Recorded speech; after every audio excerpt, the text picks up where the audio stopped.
జీవితంలో ఒక్కసారైనా దర్శించాలనుకునే అద్భుత యాత్ర కైలాస మానస సరోవర యాత్ర. పూర్తి వివరాల కోసం సంప్రదించండి Shri Gayatri tours and travel. నమస్తే, వెల్కమ్ టు అవర్ ఛానల్. నేను పద్మిని. ప్రస్తుతంతో పాటు social activist and political analyst Krishnakumari గారు ఉన్నారు. మాట్లాడదాం. మేడం నమస్తే. మేడం నమస్తే. ఏసీపీ సెకండ్ చార్జ్ షీట్ ని కూడా ఫైల్ చేసింది లిక్కర్ స్కామ్ రీత్యా జగన్ మీద. మరి జగన్ గారికి ఇదేమైనా ఇబ్బందికరమైనటువంటి వాతావరణాన్ని తీసుకొస్తుందా? అసలు ఏమిటి నేపథ్యం? లిక్కర్ స్కామ్ గురించి ముందు ఒక 380 పేజీల చార్జ్ షీట్ దాఖలైంది. అది జూన్లో దాఖలైంది. ఇప్పుడు కొత్తగా మళ్ళీ ఇంకొక 200 పేజీల ఎనెక్సర్ అదనపు చార్జ్ షీట్ అంటారు, అది మళ్ళీ దాఖలైంది. అయితే ఇట్లా ఎన్ని విడతలు దాఖలు చేస్తున్నారు అంటే అవసరం ఉన్న ఎన్నిసార్లు అనిపిస్తే అన్నిసార్లు దర్యాప్తు చేస్తున్న కొద్దీ అవసరాన్ని బట్టి కొత్త వ్యక్తుల్ని చేర్చాలనుకున్న ప్రతిసారి అంటే ఇది ఫైనల్ ఛార్జ్ షీట్ అని ఉంటది. ఆ ఫైనల్ ఛార్జ్ షీట్ వరకు ఎన్ని ఛార్జ్ షీట్లు అయినా ఇచ్చుకోవచ్చు. ఆ ఫైనల్ ఛార్జ్ షీట్ ఇవ్వడానికి ఒక టైం లిమిట్ ఏదైనా అట్లే ఉండదు. దర్యాప్తు అయిపోయిందని వాళ్ళు తృప్తి పడితే అప్పుడు ఆపుతారు. అయితే ఇప్పుడు ఛార్జ్ షీట్ వేస్తే ఈ ఛార్జ్ షీట్ లో ఏంటి అంటే ఏమేమి అంశాలు పొందుపరిచారు అంటే, అసలు ఈ మొత్తం లిక్కర్ స్కామ్కి ఒక బిగ్ బాస్ ఉన్నాడు. ఆ బిగ్ బాసే నూతన మద్య విధానాన్ని రూపొందించాడు. అలాగే రేట్లు మార్చే విషయము, బ్రాండ్లు తీసుకొచ్చే విషయము, ఇవన్నీ కూడా ఆయన కనుసన్నల్లోనే జరిగినాయి. పైగా దీనికి ఎవరెవరిని ఆయన ఓఎస్డి అయిన కృష్ణమోహన్ రెడ్డికి ఏమి బాధ్యతలు అప్పచెప్పారు, ధనుంజయ రెడ్డికి ఏం బాధ్యతలు అప్పచెప్పారు, అలాగే వీళ్ళంతా పైకి కనిపించే వ్యక్తులు, పైకి కనపడని వ్యక్తులు ఎవరు, రాజ్ కసిరెడ్డి ఇట్లాంటి వాళ్ళు పైకి తెర వెనక మనుషులు. వీళ్ళేమి గవర్నమెంట్ పోస్టులో లేరు. వీళ్ళంతా ప్యాలెస్ ఉద్యోగులు. వీళ్ళంతా ఈ ప్యాలెస్ ఉద్యోగస్తులు ఈ గవర్నమెంట్ ఉద్యోగస్తులతోటి మిలాఖత్ అయిపోయి చక్కగా చేయగలిగిందంతా చేయాల్సిందంతా చేసేసి మరి డబ్బులు వసూలైనాయి అవుతాయి. ఈ డబ్బులు ఎలా బ్లాక్ ని వైట్ చేయాలి అంటే అంతా డిజిటల్ మనీ కాకోకుండా డబ్బుల రూపంలో తీసుకున్నారు కదా. ఈ డబ్బుల రూపంలో తీసుకున్న డబ్బుని మరి ఎట్లా వైట్ చేయాలి అంటే అప్పుడు ఎవరి అకౌంట్లో వెయ్యాలి డబ్బులు అనే దానికోసం సూట్ కేస్ కంపెనీలు పెట్టడము, అలాగే బంగారం కొనడము. ఓకే, ఇప్పుడు మొన్నొకడు దొరికాడు, ఎవరు, వెంకటేష్ నాయుడు అని దొరికాడు. ఈ వెంకటేష్ నాయుడు ఒక ప్రైవేట్ చార్టర్లో తమన్నాను ఎక్కించుకొని వెళ్తున్న ఫోటో వచ్చింది. ఇప్పుడు అతను ఒక పెద్ద పవర్ బ్రోకరు. అయితే అసలు తమన్నాను ఎందుకు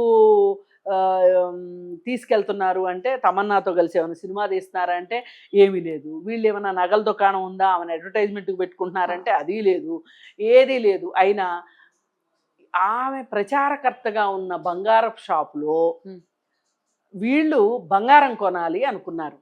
అందుకని ఆవిడ్ని వాడారు. ఆవిడ ఏం చేస్తున్నారు? అనుకుంటారు కదా, అట్లా కాదు కదా. 400 కేజీలు బంగారం తీసుకోవడం అంటే అంత ఈజీ కాదు.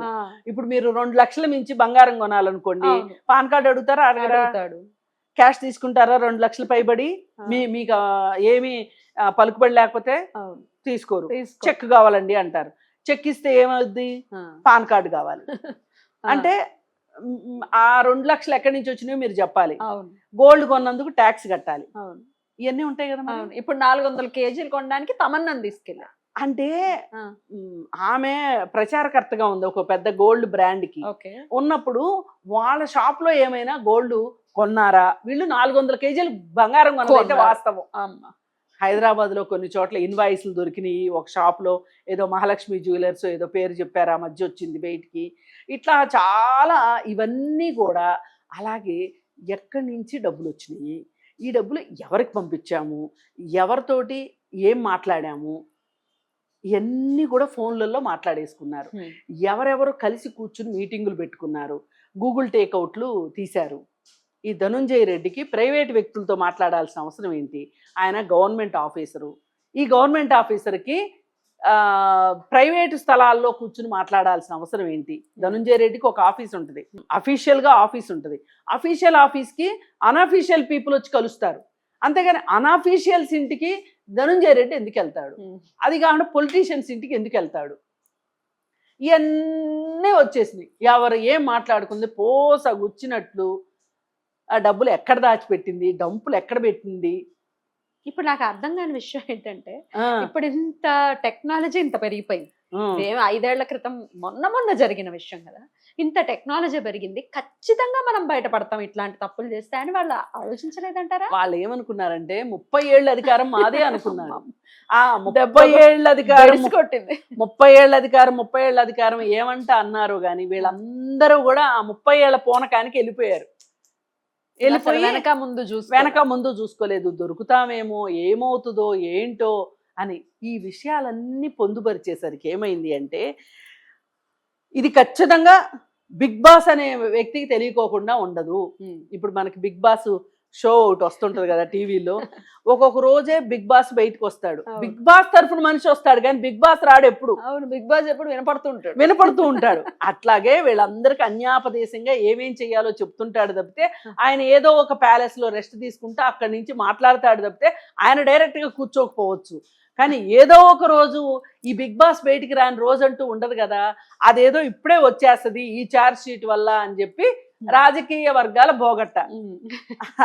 అయితే ఇప్పుడు నాకేమనిపిస్తుందంటే అసలు ఈ లిక్కర్ పుట్ట ఇంత పగిలింది కదా, పగిలిన తర్వాత బిగ్ బాస్ ఎవరో తెలియకపోవాల్సిన అవసరం, తెలియకుండా ఉండే అవకాశం లేదు. ఆ పుట్టలో నుంచి అతిపెద్ద తాచుపాము, అతిపెద్ద మిన్నాగు బయటికి రాకుండా కుదరదు. అసలు ఈ మిన్నాగును బయటికి తీసుకురావాల్సిందే, ఇక మిన్నాగుకి టైం అయిపోయింది అని మోడీ తలుచుకున్నాడేమో అనిపిస్తుంది. అందుకే ఇంత ఫాస్ట్ గా వ్యవహారాలు నడుస్తున్నాయి అనిపిస్తుంది. ఇన్నాళ్ళు ఆయన ఆశీర్వచనాలే అని నమ్ముతున్నారు. మరి బెయిల్ లేకోకుండా ఎన్ని సంవత్సరాల నుంచి అండి ఆయన బెయిల్ లేనిది? ఆయనకి 11 సంవత్సరాల నుంచి బెయిల్ లేదు. బెయిల్ మీద తిరుగుతున్నాడు ఆయన.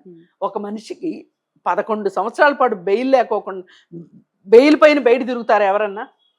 ఉండదు, అట్లాంటి దాఖలాలు ఉండవు. ఇది వరల్డ్ రికార్డు. ఇట్లాంటి రికార్డులు అయ్యారు ఎవరు మనోళ్ళు. ఇది వరల్డ్ రికార్డు. 11 సంవత్సరాలు, 11 నెలలు కాదు, 11 సంవత్సరాలు. మరి ఆయన ఫంక్షన్లు కూడా చేసుకోవచ్చు. మరి ఆశీర్వాదాలు చెల్లిచీట్ అయినట్టు అనిపిస్తుంది. వ్యక్తిగత హాజరు కూడా లేదు కదా సిబిఐ కోర్టుకి. ప్రతి శుక్రవారం వెళ్ళాలి లెక్క ప్రకారం. అప్పుడంటే నేనేదో ముఖ్యమంత్రిగా అది చేసేస్తాను ఇది చేసేస్తున్నాను అని చెప్పి, నేను చాలా పనులు చేసేస్తున్నాను తీరిగ్గా లేను అని చెప్పి వ్యక్తిగత హాజరు తీసుకున్నాడు. వ్యక్తిగత హాజరు మినహాయింపు ఎందుకు ఇస్తారు? ఎంత ముఖ్యమంత్రి అయితే మటుకు ఏవో ఐఏఎస్ ఆఫీసర్లు బోనుల్లో నిలబెట్టట్లేదండి అవసరమైనప్పుడు. మరి ఆయన పైనుంచి అభిమాన దృక్కులు ఉన్నాయి కాబట్టి నడిచిపోయింది. ఇప్పుడు అవేవో అక్కడ ఈక్వేషన్స్ ఏవో దెబ్బతిన్నట్టున్నాయి. లేకపోతే ఈ ఛార్జ్ షీట్ ఈ విధంగా తయారు కాదు. ఏదేమైనా బిగ్ బాస్ అనబడే జగన్మోహన్ రెడ్డి ఇంకా బయటకు వచ్చేసినట్టే అని అనిపిస్తుంది ఈ ఛార్జ్ షీట్లో ఉన్న విషయాలను బట్టి చూస్తే. ఏదైనా ప్రజలుగా మనం కోరుకునేది ఏంటంటే ఇదంతా ప్రజల సొమ్ము, ప్రజల రక్తమాంసాలతోటి తయారైన ఆరోగ్యంతో పైగా కుటుంబాల్లో ఉన్న స్త్రీల ఒంటి మీద దెబ్బలతో వచ్చిన డబ్బులు ఇవే. మొగుడు డబ్బులు పెళ్ళాలు ఊరికినే ఇస్తారు, వాళ్ళకి 4 పీకితేనే ఇస్తారు. ఆ పీకి తీసుకొచ్చుకున్న డబ్బుల్ని మద్యానికి ఖర్చు పెడితే ఆ డబ్బులు ఆదాయంతో వీళ్ళు ఎన్ని జల్సాలు చేసుకున్నారంటే. పైగా ఈ ఛార్జ్ షీట్లు ఇంకొకటి కూడా ఏమైందంటే అన్నీ బిగ్ బాస్కే తెలిసి జరగలేదు, అన్నీ బిగ్ బాస్ దృష్టికి వెళ్ళలేదు. వచ్చిన ముడుపులన్నీ కూడా మిగిలిన డబ్బులన్నీ కూడా ఎవరికి వాళ్ళు బాగానే సర్దుకున్నారు అని తెలిసింది. మరి లేకపోతే వెంకటేష్ నాయుడు అనేవాడికి వాడు వార్షిక ఆదాయం 5 లక్షలంట. ఆడు చార్టెడ్ ఫ్లైట్లో తిరుగుతాడు. అమ్మ బాబాయ్, ఇలా ఉంది మరి కథ. అందుకని ఏంటంటే ఇట్లాంటి వాళ్ళు ఎంతమందో. రాజకేశ్ రెడ్డి అనేవాడు పరిస్థితి ఏంటో అందరికీ తెలిసిందే. వాడు ఎన్ని కోట్ల 100 కోట్ల ఆస్తులు కొన్నాడు. ఇప్పుడు హైదరాబాద్లో చుట్టుపక్కల ప్రాంతాల్లో రియల్ ఎస్టేట్లో పెట్టిన డబ్బులన్నీ ఆంధ్ర మద్యం డబ్బులే చాలా మంది. అందుకని ఏంటంటే ఏది ఏమైనా ఎప్పటికైనా పాపం పండింది అనుకుని మనం సంతోషించే రోజు ఎంతో దూరంలో లేదు అని అనిపిస్తుంది.